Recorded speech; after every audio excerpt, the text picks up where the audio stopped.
11 de la mañana con 3 minutos, regresamos con mucho más aquí a Tu Conexión Matinal y hemos tenido de todo, desde música, hemos probado la nueva carta primavera de Emporio La Rosa y así vamos a continuar. Si usted es un amante de los jardines, preste atención a esta entrevista porque vamos a hablar con una experta. Cómo trasladar nuestros jardines convencionales a jardines que sean más sostenibles, por ejemplo, o cómo conocer todos los tips y las herramientas que necesitamos para mantener nuestro jardín perfecto. Le damos la bienvenida a Natalia Marín. Ella es paisajista y dueña de la jardinera Plantas. ¿Cómo estás, Nati? Bienvenida. Hola. Bien, súper bien, contenta de estar contigo, Cata.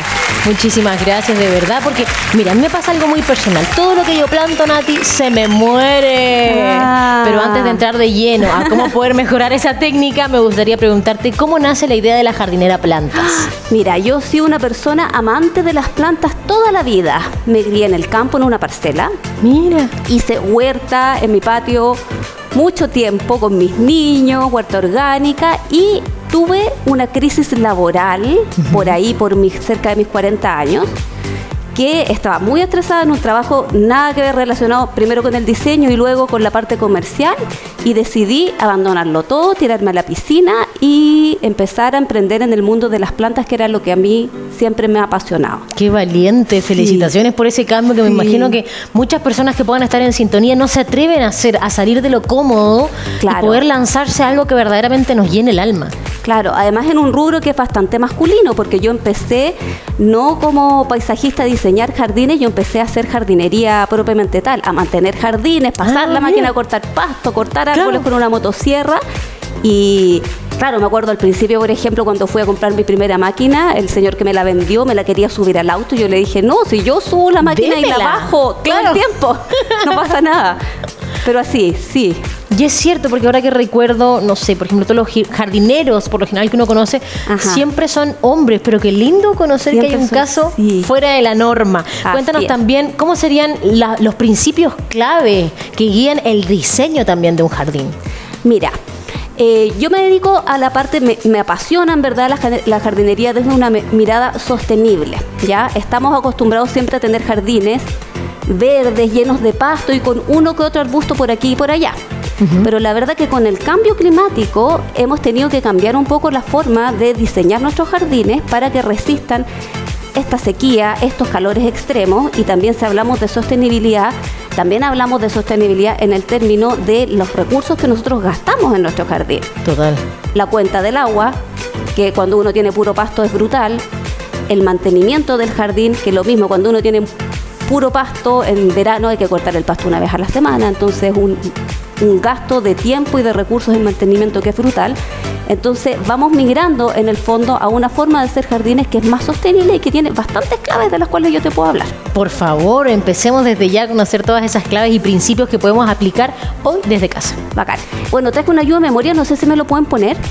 A ver, vamos a revisar ahí para poder obtener toda la información necesaria para que usted ya se vaya equipando también y tome nota de esta entrevista que estamos teniendo con Natalia. Por ejemplo, ¿qué tipo de plantas también recomiendas para poder crear un jardín que requiera menos consumo de agua, por ejemplo? Claro, mira, en este momento lo que nos tenemos que fijar principalmente cuando elegimos las especies de nuestro jardín para que sea realmente sostenible es que sean especies adecuadas al clima. Por ejemplo, si hablamos de Santiago, ¿cómo es nuestro clima? Tenemos inviernos que son muy fríos, lamentablemente cada vez menos lluviosos, y tenemos veranos que son extremadamente áridos y con una radiación tremenda. Entonces tenemos que buscar plantas que se adapten a eso. Nos pasa mucho, por ejemplo, que vamos a jardines y nos encontramos con gente que quiere plantar un magnolio, por ejemplo.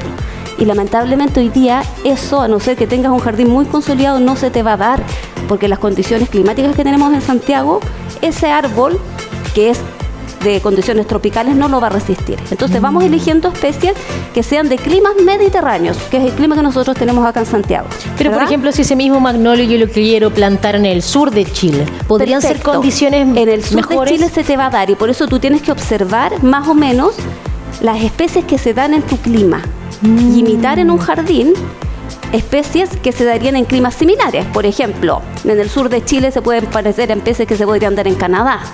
Ah, ¿Te fijas? perfecto. Porque tienen un clima que es similar, inviernos muy lluviosos, heladas, nieves y luego veranos no tan largos pero con temperaturas más altas. Y para gente que está aquí en la región metropolitana propiamente tal, ¿cuáles serían estas especies o tipos de planta que tú siempre les sugieres? Que yo siempre les sugiero, bueno, hoy día estamos con jardines naturalistas, que es lo que está como más de moda, donde usamos estos pastos ornamentales, por ejemplo, que le dan mucho movimiento al jardín, que con el vientecito se van moviendo, varias flores, los bulbos, que nos dan una floración a principios de primavera muy interesante, que se mantienen también solo con el agua de riego que cae en el invierno, ¿ya? Algunos arbustos de bajo consumo hídrico, uno de mis favoritos, el Rus crenata, por ejemplo, que lo amo, que se da súper bien y que también son resistentes y son de secano. Eso es lo que uno busca, ¿no? Una especie que además no tengamos que esclavizarnos manteniéndola constantemente, porque para muchas personas quizás su rutina, su vida diaria no les permite entregarle el tiempo que merecen también estas especies. Claro, porque además si tú plantas una especie, uno puede tener la especie que uno quiera, ¿ah? O sea, no sé, pues si es que mi abuelita tenía un rododendro y yo muero por tener un rododendro en el jardín, lo puedo tener, pero voy a tener que cuidarlo como si fuera una guagua, o sea, ponerle una tierra especial, unas condiciones súper especiales y preocuparme con mucha energía de eso para poder tenerlo, porque si no se me va a enfermar y se me va a morir. Las plantas que se enferman son plantas que están puestas en lugares que no tienen que estar y que están mal elegidas normalmente. Y acá quiero entrar en un tema súper importante que me parece relevante y del que nunca hablamos cuando hablamos de jardines. Siempre pensamos en lo verde, en el pasto, en lo bonito de las flores, pero un jardín sano, un jardín con plantas bellas, es un jardín que tiene un buen suelo, ¿ya? Y el peor suelo que podemos tener es un suelo pelado. Entonces siempre nosotros tenemos que procurar mantener los suelos cubiertos, ¿ya? Cuando dices que tienen que estar cubiertos, ¿pero cubiertos de qué? ¿De abono? ¿De una capa particular? ¿De alguna, no sé, de algún producto orgánico? ¿A qué te refieres? Mira, cubiertos de plantas, lo mejor.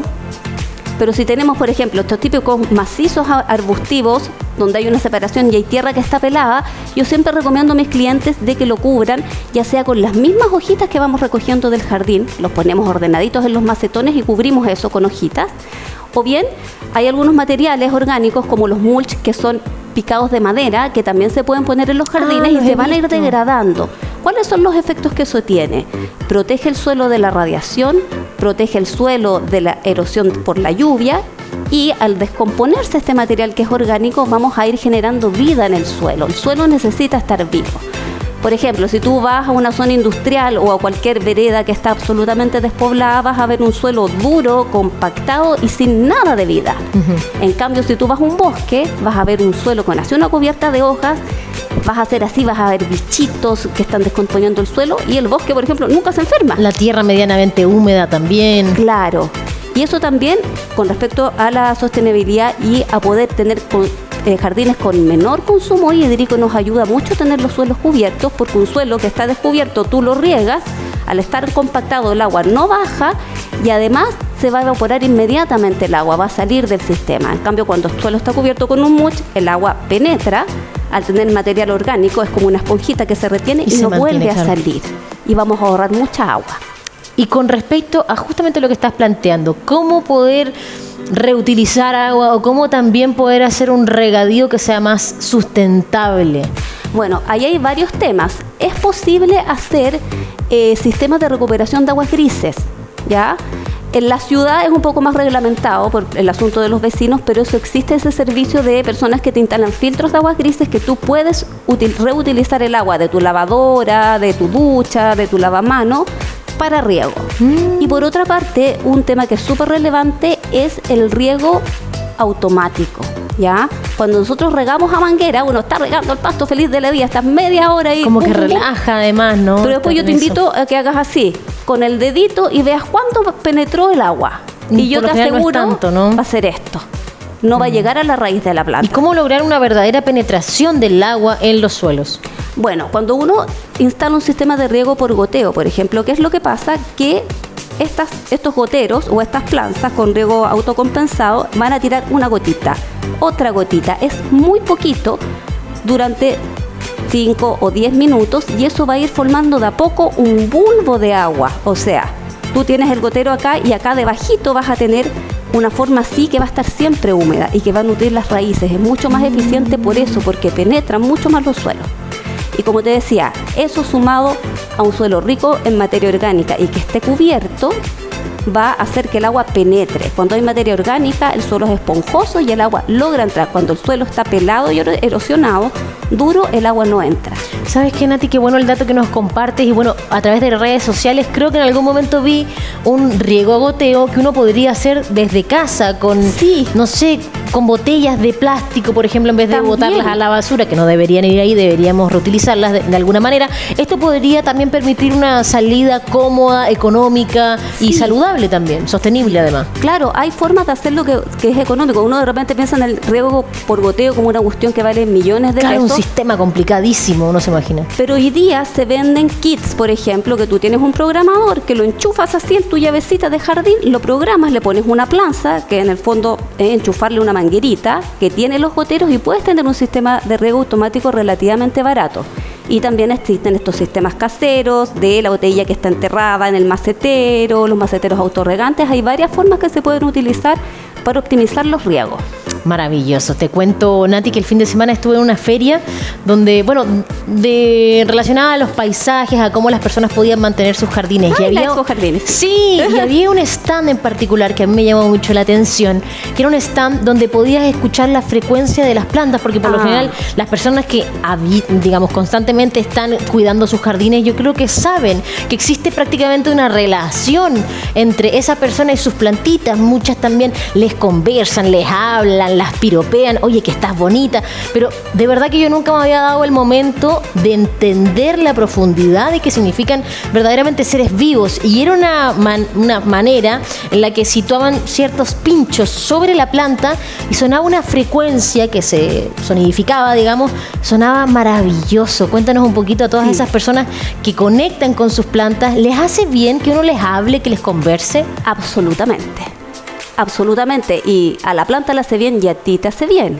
O sea, yo invito a toda la gente que tenga ya sea un balcón que pueda utilizar, aunque sea un patio chiquitito, podemos hacer cosas maravillosas en espacios pequeños y que se conecten con eso, y que cuando lleguen del trabajo estresados se den el tiempo de ir a ver a sus plantas y van a ver que ese estrés, que ese dolor de cabeza con que vienes de la pega se te va a quitar en el contacto con las plantas. A mí me pasa, yo a veces me ha pasado que salgo resfriada a trabajar y vuelvo sin resfrío. Porque el hecho de estar en contacto con esa vibración, con los olores de las plantas, algunas son medicinales, estar metida entre medio de una lavanda, ponte una lavanda, eso te afecta y te hace súper bien en términos emocionales y en términos físicos también. De hecho, exacto, hay estudios que respaldan que en cuanto a salud mental lo mejora, pero impactantemente. Y otro punto que también tú mencionaste era el hecho de elegir bien el lugar donde yo voy a situar a mi plantita. ¿Cómo poder elegirlo con sabiduría? Bueno, lo primero que tienes que hacer en el fondo es situarte en la parte de tu jardín que tú vas a plantar, ¿ya? Ver los puntos cardinales. Si, por ejemplo, el lugar donde tú vas a plantar tiene una orientación de que le va a llegar el sol de la tarde, probablemente vas a tener que poner plantas súper resistentes al sol, ¿ya? En cambio, si tú te pones en el lado este, donde le va a llegar el sol de la mañana, puedes poner plantas que sean un poco más delicadas, ¿ya? Cuando hay lugares de sombra plena debajo de los árboles o en un muro que te tapa totalmente el sol, tienes que elegir plantas que sean plantas de sombra. Es súper relevante una buena elección de especies para tener éxito en el jardín. Si pones una planta de pleno sol a la sombra, la planta se va a poner paluda, se va a alargar buscando el sol y no va a florecer nunca. Si pones una planta muy delicada a pleno sol, la planta se va a quemar. Claro. Entonces, hoy día, chiquillos, hay un montón de información en Google, en Internet, que uno puede buscar. Me gusta esta planta, a ver, le gusta el sol pleno, le gusta que la rieguen harto, y uno puede ir jugando con eso y observando el terreno que tiene y poder elegir la planta con respecto a lo que uno necesita. Maravilloso. Me gustaría que nos comentaras también qué beneficios tienen, por ejemplo, los jardines sustentables para aquellas personas que todavía no han hecho el cambio o todavía no se adaptan, ¿cierto?, a soluciones o buscar acciones que sean un poquito más sostenibles en el tiempo.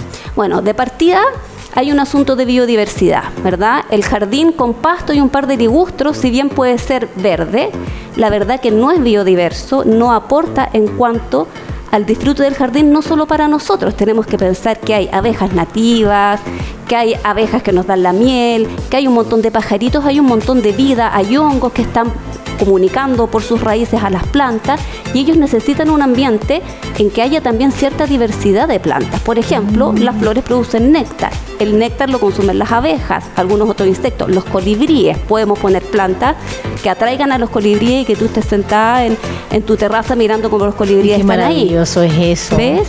Y eso se da con un jardín diverso, y un jardín diverso también te va a garantizar un jardín sano, y eso es súper importante. Y también acá quiero hacer un punto.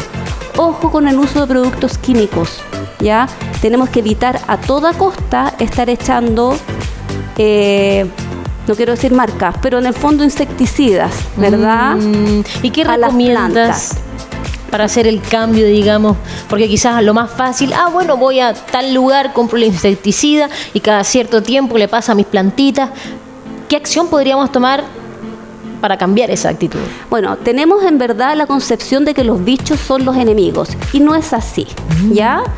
Los bichos es un síntoma de que tenemos una planta que está estresada, que probablemente, como te decía yo, con respecto a la elección de especies, pusimos una planta Que no en era un apta, lugar claro, que no tiene que estar, y la planta se estresó, igual que los seres humanos. Tú estás estresado, te resfrías, la planta le va a pasar lo mismo.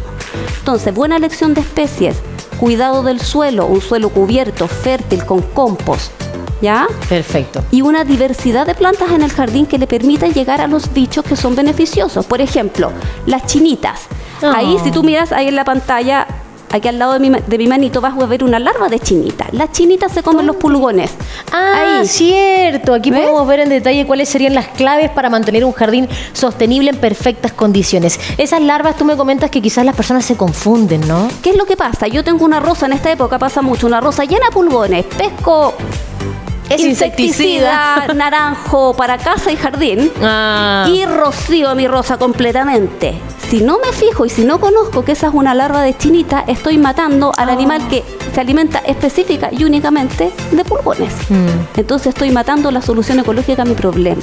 ¿Ves? ¿Qué es lo que se puede hacer? Como te decía, propender a la biodiversidad, muchas flores que nos atraigan insectos benéficos, como las chinitas, como las avispas que parasitan a los pulgones. ¿Cuáles podrían ser esas especies que podrían beneficiar en ese hábitat? Bueno, especies súper simples. Las caléndulas, los cosmos, los tajetes son súper benéficos para atraer todo este tipo de bichitos que nos pueden ayudar a mantener el jardín saludable. Cuidar el suelo, cubrirlo con mulch, cubrirlo con compost, cubrirlo con hojas, ¿verdad? Evitar entonces a toda costa cualquier insecticida. Evitar, aunque hay ciertos insecticidas que son ecológicos, por ejemplo el jabón potásico, que tiene una acción que no es el veneno el que mata al bicho, sino que por una acción mecánica yo le voy a tirar solo al bichito que me está atacando y va a matar solo ese bichito, pero no va a tener una acción sistémica en la planta ni va a caerle a otros bichos. Entonces, cuando estoy con un problema muy grave, puedo acudir a eso. Ya, pero principalmente mi recomendación con respecto a las plagas es cuidar la salud de las plantas, igual que en una persona. Antes de ponernos a tomar remedios, tratemos de alimentarnos bien y estar saludables. Maravilloso, Nati. ¿Qué otras claves también te gustarían compartir aquí en tu conexión matinal? Mira, esto también me parece súper relevante porque uno lo ve mucho en los jardines en Santiago. A ver. Cuidado con los riegos, chiquillos. Estamos regando más de lo que necesitan nuestras plantas. ¿Qué es lo que nos pasa? Regamos todos los días el pasto, ¿verdad? Porque el pasto necesita una cantidad de agua súper grande. Constante, pero ¿hasta dónde? 9 litros por metro cuadrado diarios. Es una cantidad brutal de agua. Por lo mismo, yo les recomiendo que cuando diseñen sus jardines, pongan el pasto en el lugar donde van a ocupar el pasto. Eviten poner pasto en lugares donde ustedes no se van a sentar en ese pasto y no lo van a ocupar. ¿Y qué otras soluciones, por ejemplo, podemos implementar si es que no es tan astuto situar pasto en un lugar que en realidad no va a tener las condiciones aptas? ¿Qué otra solución sustentable tú le podrías sugerir a alguien que igualmente quiere un rincón verde en su casa o en su departamento, en su balcón? Ejemplo, tenemos un jardín tradicional de una casa. Vamos a poner el pasto al lado de la piscina, en el lugar donde lo van a jugar los niños y nada más.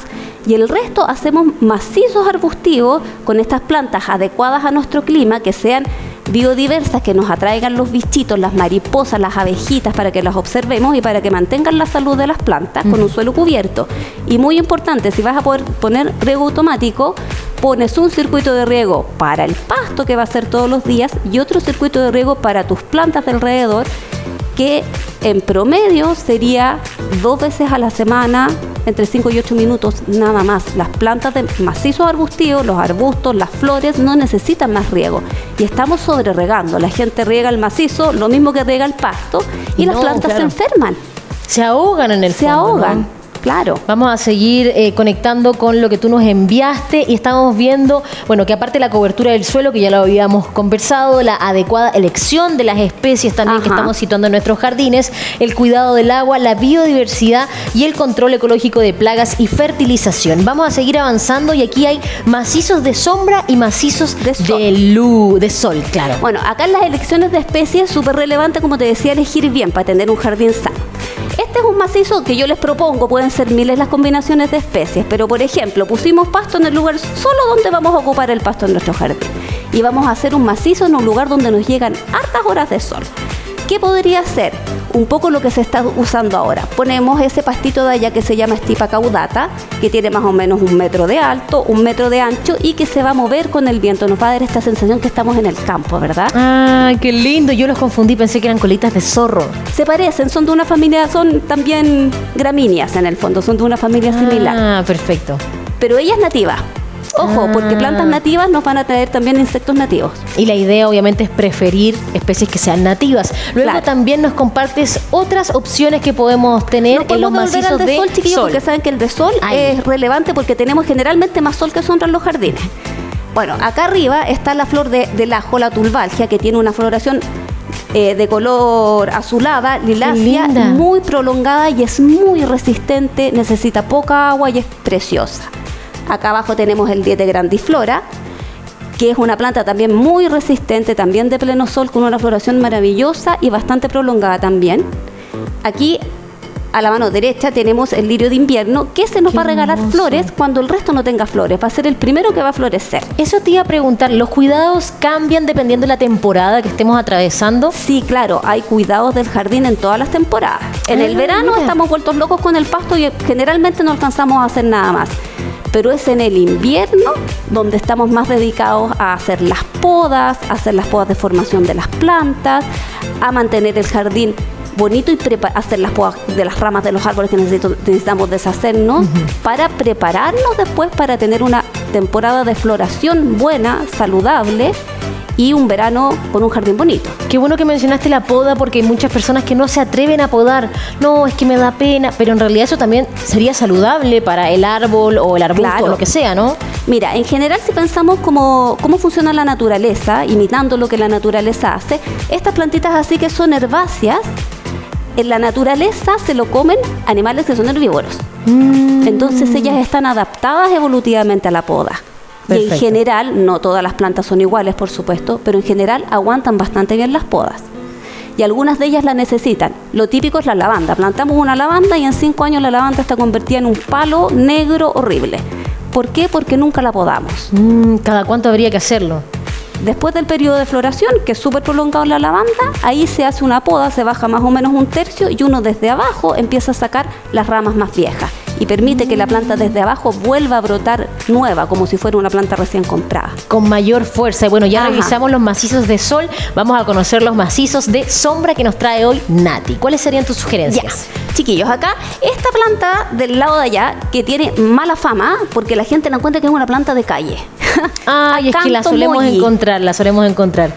Pero es linda. Es una planta muy bonita, muy resistente, de sombra, de semisombra, que da una vara floral en primavera preciosa, que de hecho está llena de néctar. Si tú le sacas una florcita y la chupas, tiene miel. Yo lo hacía eso cuando chica, pero ahora lo he intentado y ya no tienen tanta miel como antes. Ay, puede ser. Pero bueno, los tiempos han cambiado. Va a traer, como tiene este alimento rico en azúcares, va a traer un montón de fauna que se va a alimentar de eso y además tiene una hoja de un color oscuro, con mucha presencia, con estas varas bien estructurales, nos va a dar una presencia bien importante. Están también los helechos, por ejemplo, que este helecho de hoja gorda, que es de un verde más claro, que combina muy bien con el verde oscuro de nuestro acanto. Y aquí esta florcita roja que tenemos abajito, como para darle un pop-up de color, ¿no? Claro, un contraste, que no sea tan plano. Y acá tenemos un Geum magellanicum, que es una planta nativa, hermosa, de floración primaveral, resistente también, y que nos va a dar flores en la sombra y en la semisombra. Más en la semisombra que en la sombra total, te diría yo. Perfecto. Porque es difícil tener flores cuando estamos en lugares más sombríos. Generalmente las flores son más de sol. Necesitan esa energía solar. Nati, queremos agradecerte esta conversación, tu tiempo y tus ganas de querer estar aquí en tu conexión matinal. Y vamos a revisar tus redes sociales por si usted quiere mejorar su jardín, quiere conocer todos los tips y herramientas que ella nos comparte directamente en tu Instagram. Cuéntame, ¿qué más podemos encontrar ahí?